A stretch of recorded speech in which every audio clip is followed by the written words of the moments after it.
Hello and welcome to the table for Enemy Action Kharkov. I did an introduction video and my sound was all crackly and messed up. I honestly don't know what changed.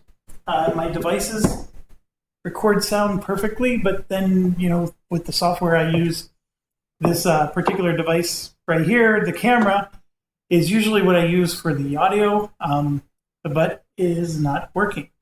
So I'm currently using the microphone on my computer, and when I did my testing, it came through perfectly, maybe a tad loud, and it also seemed to pick up ambient noise a lot more than the phone. But we'll give it a try, and my apologies for the audio issues on the first video. So I basically had a lot to say, and I still want to say it.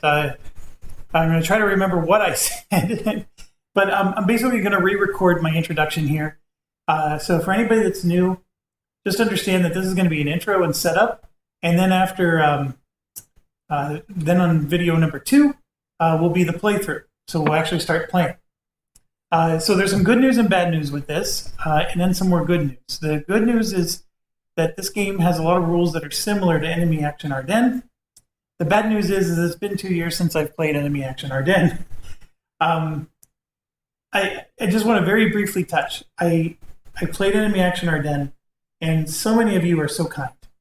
I got a lot of people who were really happy that I did the playthroughs, because I did the German solo twice, actually.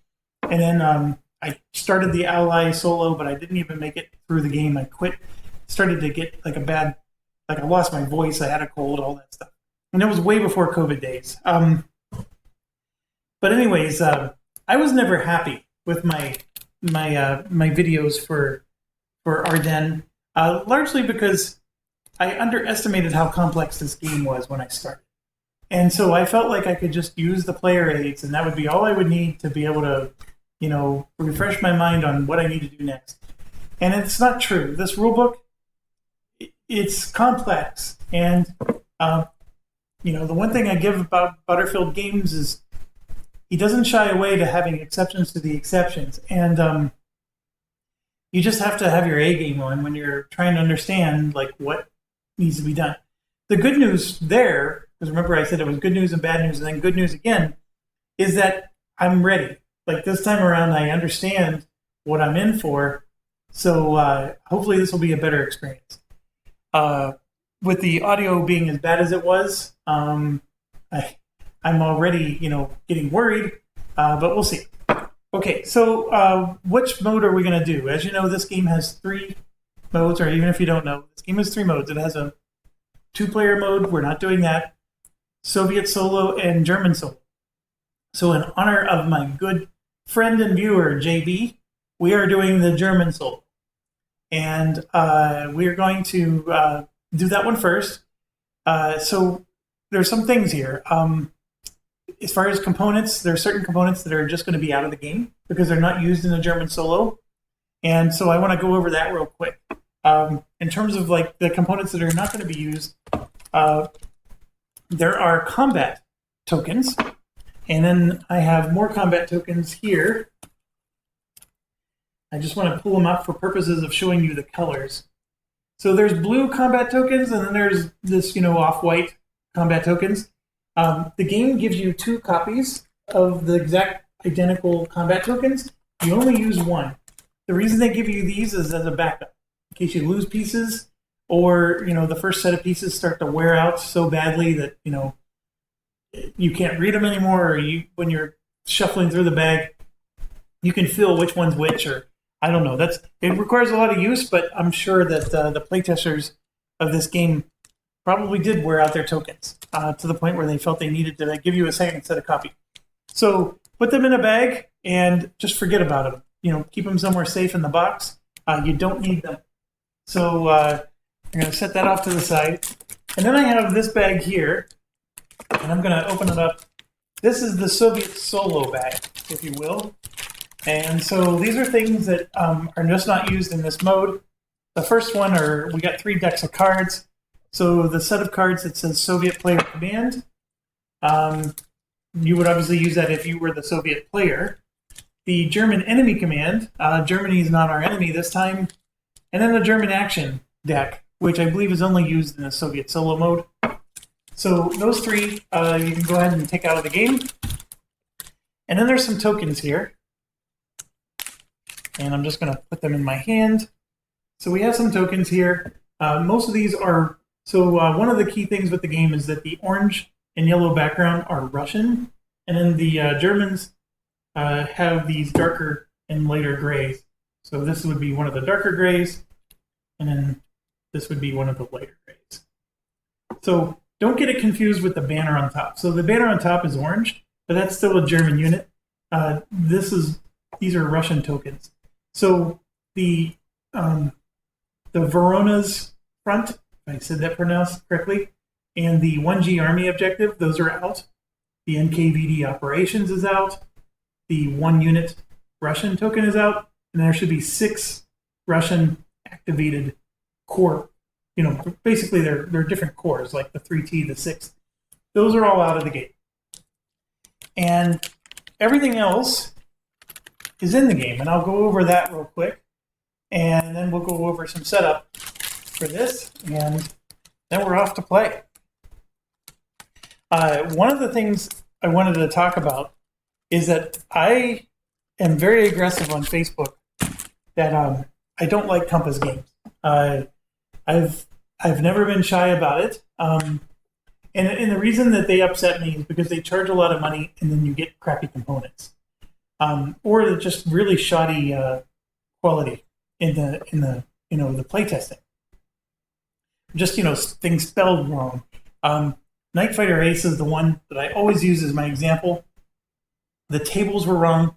Like, you had to physically change the tables that came with the game. The rulebook said it comes with dice, and it didn't come with dice. Now, granted, any good D&D player has D10 dice that they can use, but that's neither here nor there. The point is the rulebook said there was dice and there wasn't. And then it was completely missing the landing table for when the planes were to land. All of that is Compass Games mistakes in one single game. And then the cardboard tokens were flimsy. They were really hard to punch. I have never been shy about my aggression towards Compass Games. The only one that's possibly worse than Compass in terms of flimsy components is Decision Games. They're both like neck and neck. They're like racing for the worst one. But with that being said, you probably just saw a few of them as I was showing you. These components in this game are fantastic. First of all, the cardboard is nice and thick. It punched so easily. I didn't need a rotary cutter or anything. And the tokens are very solid. I don't have a lot of hanging chads. I mean, you can see on the corner of this one at the top. So this one right here, it could probably use a little bit of a clipping on the corner. But I am not complaining one bit. Compass Games, I'm sure you've never seen a single post of mine, complaining about you. But somebody got to you and you listened to the feedback and you really did. Compass Games, I'm sorry. Well, no, I'm not sorry. You made those mistakes. You deserve what you received. But I am really very impressed with this game. This is a very expensive game. I know it didn't come with mounted maps. That's always an open debate. First of all, if anybody from Compass Games is listening, I'm willing to pay $30, $40, $50 to get mounted boards, versions of the maps. But for now, the fact that these components are so good, like every one of these chips is, they're fantastic. And even like, these tokens, I mean, they're nice and thick and there's no fraying, there's no splitting. I love them. So whatever you changed, Compass Games, in your production and manufacturing quality, keep it up. That's really it. Now, the player aids for Enemy Action Ardennes have always been good. I'm fully expecting that to be the case here. But the component quality in this game, I feel obligated to devote some time in my video to state this because I have been very ruthless towards, because you're spending $100 on a game and you're finding so many, and Dan Versen games is hit and miss sometimes too. But the one thing about Dan Verson Games is anytime I've complained to them, they've always replaced it. And even if it was a mistake, they eventually send me replacement cards or whatever. Compass has never done that for me. But the fact that these components are good for this game, I am happy to the core. And the card quality stock is, I sleeved all my cards, as you can see. I don't want to praise it and say they're perfect, but it's even a nice thicker quality card too. So anyways, enough of that. I just really wanted to stress that this was a huge improvement, and I'm very, very pleased. And so I'm going to give them credit. I will even praise them on Facebook next time I get a chance. Okay, so setup of this game. Obviously, you put the map in front of you. We are technically we're facing from the west. So the east is on that side of the board. The west is on this. So this would be north, and that would be south. We're going to get into like how to play and stuff like that later. But the key things to understand is that you only want the player aids that have the solo on the top left. So they'll all have them, just like you see here. And so you're going to have a command and special events, key rules summary, and then the terrain effects. And so you're going to have all three of those that you need. And then you're going to have this other one, which is the German command card display. And we'll talk about that as well. The other key thing to understand when you're setting up the game is that there is this concept of the calendar. So if you've never played Enemy Action Ardennes, these are game turns, and then it shows you that this is February 1st through 3rd, etc. So it represents, real days from the history. So the game turns, certain rules are in effect. That's what you see in red. And I can zoom in so you can maybe read some of those a little better. But so certain rules are in effect, and then you're going to have certain units that become available during specific game turns. The other thing is you can see there's a Soviet command deck, and for now I have that just shuffled up, but I removed a few cards. So I'm going to just put those over here. The cards I removed, you can see right here it says GT2, which means game turn 2 and game turn 3. So these cards don't get added to the Soviet command deck until game turn 2 and 3. We have a similar concept. So over here on this board, you can see cards entering play, and it actually shows you, sorry for the shaky camera here. So game turn 2, 3, 4, 5, and 6, it's showing you that you're getting 4 more cards, whatever. So if you look at the German cards, it says game turn 2, right? 3, 4, 5, and 6. And it's showing that there's a primary on game turn 4, so let me grab those cards.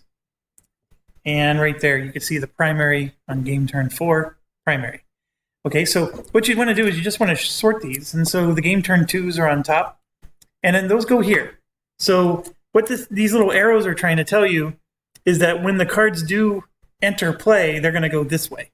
And they'll end up in this deck. And then you're taking 2 cards, see the number 2 here, 2 cards from this are going to end up in this deck. And then this, of course, is where you draw your cards for playing. So this is your draw pile. And then this is your supplemental cards. So one thing you need to do is you're going to have, now we're talking about your cards now, right? So you're going to have primaries and then supplementals. So this supplemental card, the, what is that? The 52nd, 57th Panzer Corps, right? This goes in your hand. So no matter what, you grab this card, it's a P41, that goes in your hand. Every other card that's primary goes into this pile here. And then all the supplemental cards that are left that don't have a game turn on them, they get shuffled here. So then after you shuffle these cards, you pick 2 of these cards and they move over to this pile and you shuffle that pile. And then you're supposed to draw 3 cards to be your starting hand. They go along with this card, right, that I already told you is in your hand. And so in my case, I picked 2 supplemental cards to move over, and it's random. Like, you don't know which ones you pick. Like, you just draw the top 2 without looking at them. You put them in here, and then you shuffle this whole deck, and then you draw the top 3 cards. Well, it just so happened I drew the 2 supplemental cards and then primary card. That may not be the case when you play, and it was just how the luck worked for me. And then I have this, so this will be my starting hand of cards when we play.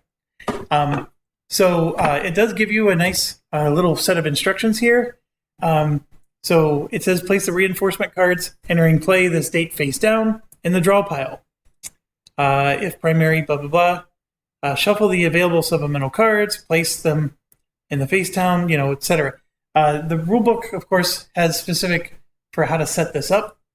And then the Soviet enemy command cards are going to go here in the draw pile. All right, like so. And then, of course, it was saying that on game turn, whatever, it's going to get extra cards, and that's what those cards are up there. I sometimes like to just move them over here. I know they give you a spot for them, but I use this for whenever I'm playing the cards. Anyways, it's just my little system. How many times have I played this game? 0. So you're going to be playing it for the first time with me. There's good and bad that goes with it. I promise you, I'm aware that this is a complex game, and I can't promise you I won't make mistakes. I always make mistakes. It's just we are going to give this a good go, and I am excited. This game it's about investing some time, and I do have this whole week off. It's July 4th week here, and so even though most of the week's already over, I do have some time, and I'm going to devote some time for this. Okay, what else do we need to do? Well, first of all, separate your German tokens from your Russian tokens. So the Russians they're very neon orange and yellow. The German tokens are the lighter and darker gray. Now, a couple of things you need to know about your tokens. First off, I know there's some examples in here. I just need to find them. So you're going to have full strength units like this. So you see that little 5 there? That means that this unit's going to arrive on game turn 5. And when you look at the top here, it's the German, I always forget. It's the German, I think it's brigade in the Wick division, and the XL Corps. It's the 40th Corps, the German WIK. I don't know what the WIK stands for. Most of them will have numbers like this. This is the 679th, infantry, and the 333 division in the XL Corps. So these two would be in the same corps together. It's just one's armor and one's infantry. The thing with this is that the number of pips that you see here is their strength, and they call them steps in a lot of games. And the number on the left here, the 5, is the strength of it in combat, and then the 6 is how many movement points it has, and the 01 and the 08 on the bottom, those are used for when you're determining numerical. Like sometimes it'll say, these units are impacted increasing order. So you would start with 1 and then go to 2 and then 3 and then 4, and then things would happen. So it's just a number that's used for the AI, helping with the AI to know who to target or who's moving or whatever. Now, if you flip them over, this one doesn't have anything on the back side, but this one does. And you'll notice this one is 1 step. This is 2 steps. This one is 3 steps. So this is a full strength unit. And there's probably another copy of this unit that has less steps, and we just can't find it. So it's Germany. This is in Norway.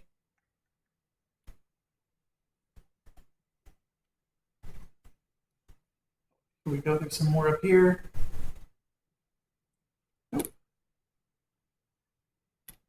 And some of them, here we go, Germany. So here we go. So the one on the left, you see the 5. That means it's going to arrive on game turn 5. The one on the right says R. That means it's a replacement. I don't know if that's the right word. But when this one takes a damage, you're going to lose a step. So the 3 pips becomes 2 pips. And then if it takes the damage again, it flips over and then it's out. And I know for some of you, this is like, if you're war gamers, I'm really putting you to sleep here. But for anybody that's new, I just want to make sure you understood that. So these R units, they get set aside, right? So they're just a separate pool of units that you just need to have available for whenever you take damage. Because this is the unit that will be in the game at the start. Well, it's not even at the start. It's going to be on turn 5. So what you're going to do is you're going to create a pile of tokens, and you're going to put them on turn 5, game turn 5 here, and that token will be there. So when we get to that point, then those reinforcements will enter the map. This is just another representation of that same token, so it's not even going to enter the map until that token takes damage. So you're going to have to take the time to sort out all of your pieces. You have the R pieces. You have like those ones that come out on game turn 5. Here's another one that's coming out on game turn 5. So same deal, right? But you're going to have pieces that look like this. So this one has a 2001 written on it. So that means at the start of the game, it's going to appear in hex 2001. And so you can see here, this is 2117, this is 2016. And then if you go to 2001, it's going to be up underneath the board here, or underneath the rule book. So 2001 is all the way up there. So that's the hex that it'll start the game in. And so they basically tell you on the unit which hex they go with. Now, one thing I complained about with Enemy Action Ardennes was not fixed here, and that is the wooded units. The hex numbers are really hard to read. So that one you could pretty much see it's 2215. But if you come over here where there's a whole bunch of them, I guess that's 1113. This is 1013. But to me, it's pretty hard to see, at least with my eyes. I'm looking through the camera, and it's actually easier to see with a zoomed-in camera than it is when I'm looking at the game board with my eyes. But the good news is everything's numerical order. So this is 11, 12, and you know that's 13 without even looking at anything else because everything's numerical. So it's not the worst thing in the world. I just wish graphically they would make the hex numbers a little more pronounced. Okay, so with the German units, you need to sort them. They're either going to be on the game board, or they're going to be so they're going to be somewhere on the game board because they have, like 2001 written on them, or they're going to be on the game calendar, right? On a certain turn, they're going to arrive, or they're basically an R unit. They're going to have an R written on them, and those units are basically the I don't know what you call them, replacements, reinforcements. They're really neither. It's for whenever one takes damage, you just drop down to those units, okay? The Russian units, you got to do the exact same thing with them, but there's one exception, and I put that here in the thing because I knew I needed to find one. This one here, you can see, is on game turn 5, just like the Russian unit or the German unit. But see, excuse me. See that little asterisk there? That asterisk means that in the German solo game, this is out of the game. So when you're playing Russia solo, this will be in the game. If you're playing 2 players, this will be in the game. But in the German solo, you can see that little asterisk there. That means it's out of the game. So you got to find all the asterisk ones and take them out of the game. They will not be used for this playthrough.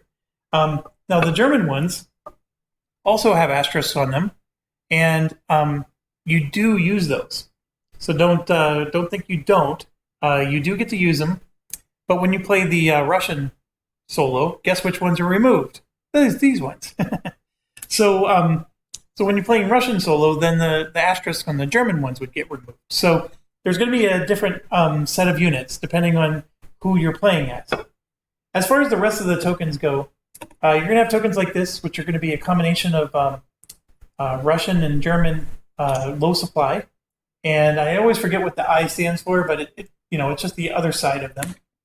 These are dispersed tokens, so units that are dispersed, has some game effects to them.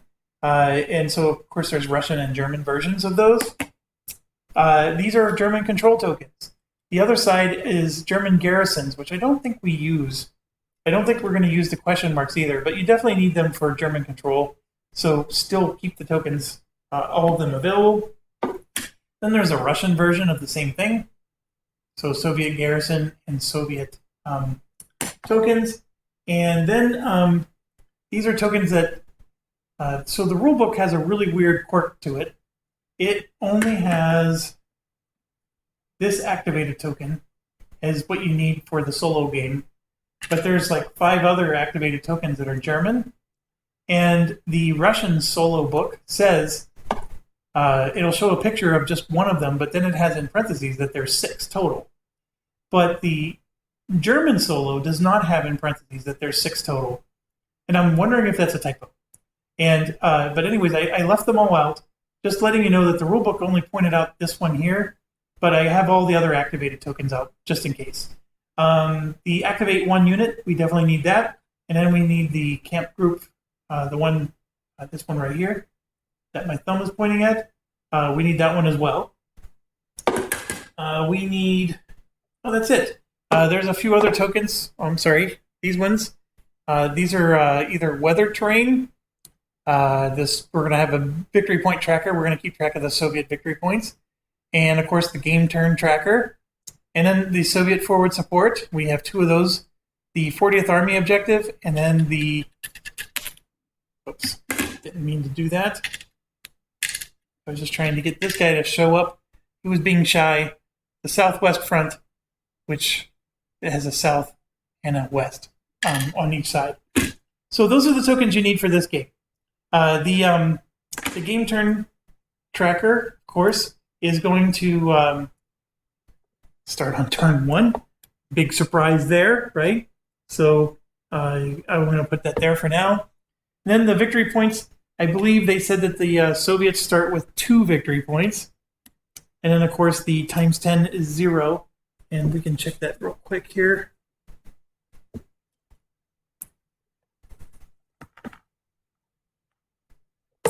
So, game turn marker on turn 1, places 1 VP marker on the 2 space. Yep. So they start the game with 2 victory points.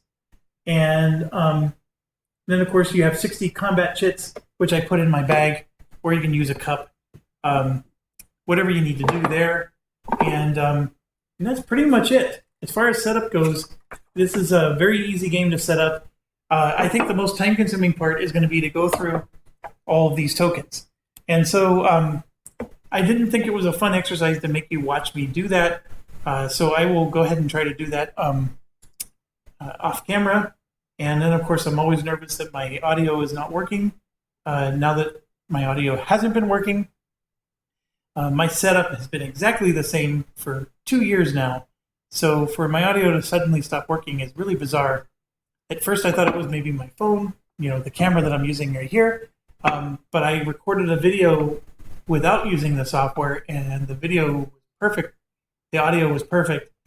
So there's definitely something going on with the OBS software, which is, by the way, the software that I use.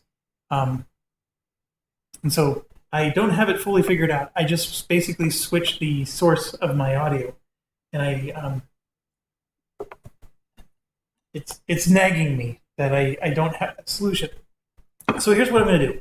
I'm going to pause the game, and then I'm going to sift through all these tokens and create the piles, and then I'll show you the final pile count. And then after that, it's let's play. All right, thanks for watching, and I'll be right back. Okay, I'm halfway done with sorting the units, and I completed all the German ones. So I just wanted to show you over here. So there's some really large stacks of German reinforcements that are coming out later. The units that had the quote R on them, they're called reserve units, so I put them here. So we have a big stack of the yellow, 1 white, 1 purple, 1 blue. If you don't see them here, then it means those units, when they take damage, and you flip them over, there might be another side. But then once they take another damage after that, then they're eliminated. Whereas this, it requires 2 tokens because there's basically 3 hit points on these guys. The other ones only have 2 hit points because or they could even only have 1, right? because if you flip it over and it's blank, then that means that they're one and done. Okay. And then you can see I just started with the German or the Russians as well. I got the orange ones in place with the yellow, the Popov, what do you call that, division. And then so far it's shaping up that the front line is all up there.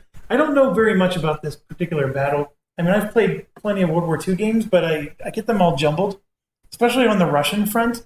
But this is an interesting one so far. So you can see that the Germans are all along a line here, and the Russians are, intermixed with them along that line. The rest of this map is completely empty. So this is going to be a very interesting game. But anyways, I'm still just sorting through. So far, I've still only found the one unit with the asterisk, but I'm going to keep looking. And I'm going to pause again. Okay, and I'm finished.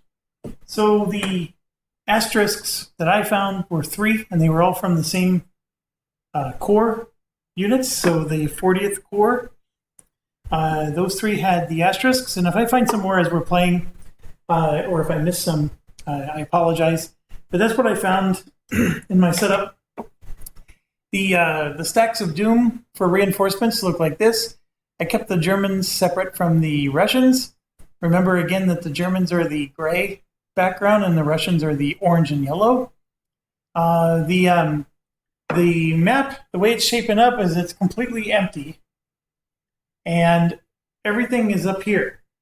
So you can see the Russians and the Germans have a nice little line front going there.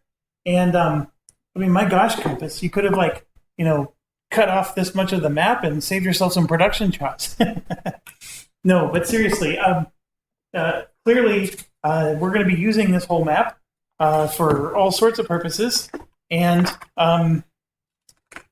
they do jump into what the sequence of play is, but I'm pretty sure they should have the objectives here somewhere. And if they don't, shame on them. They don't. So I'm looking at the index here. There's 3 scenarios, so maybe that's the where some of the objectives come in. So page 46, I'm going to jump to. This rulebook, by the way, is fantastic. It's nice and glossy, and so here we go. You have the 3 scenarios. We're going to do, by the way, the campaign game. So we're going to do all 14 turns. So I'm not going to worry about that. The Soviet victory points is basically what determines how we do. Because you can see here that if the Soviets score between 24 and 25, we get a German operational defeat, a German strategic victory if we can hold them to 14 or fewer VPs. Victory is determined by number of victory points earned by the Soviet side. The German side doesn't earn VPs. So basically, we're playing defense. And Soviets start the game with 2 victory points. Credit for the 2 town hexes. As the Soviets gain and lose, adjust the VP markers. VPs for owning town and city, they gain. So anyways, we'll get into. And then they even define what this means. So a German strategic defeat. Army group south is shattered. Its remnants trapped to the south and east will be destroyed.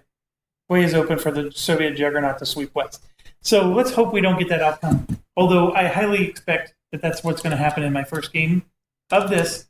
So we're ready. We're ready to play. The rest of this is just about getting the rules down.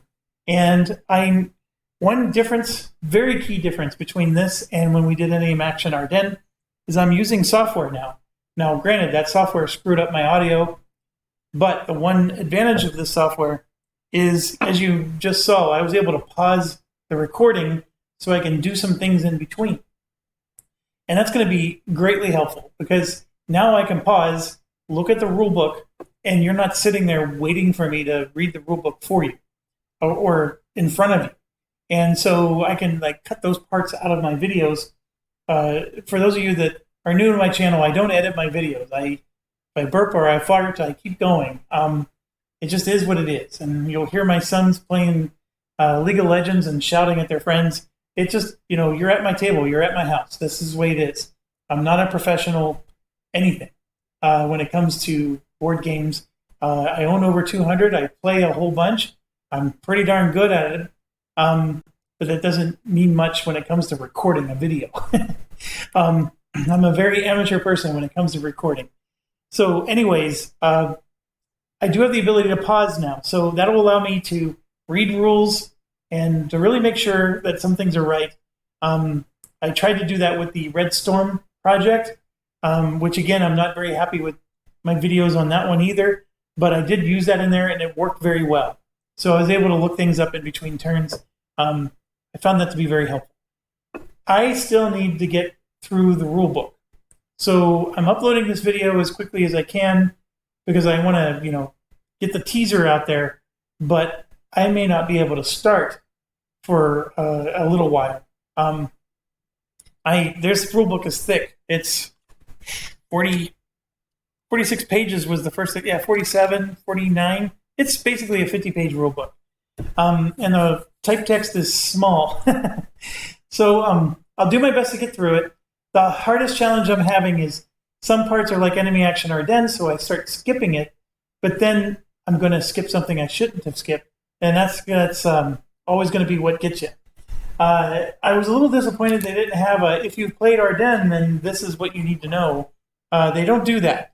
So you do have to plow through the whole book, but it's not a problem. This is a wonderful rule book, very well laid out. It's a ton of information. I'm definitely not going to be able to remember it all, and the player aids, of course, are supposed to help me. But the examples so far seem to be really good. We're going to put it to the test once we actually start playing. As always, stay healthy and safe out there, and thank you for coming to the table, and stay awesome.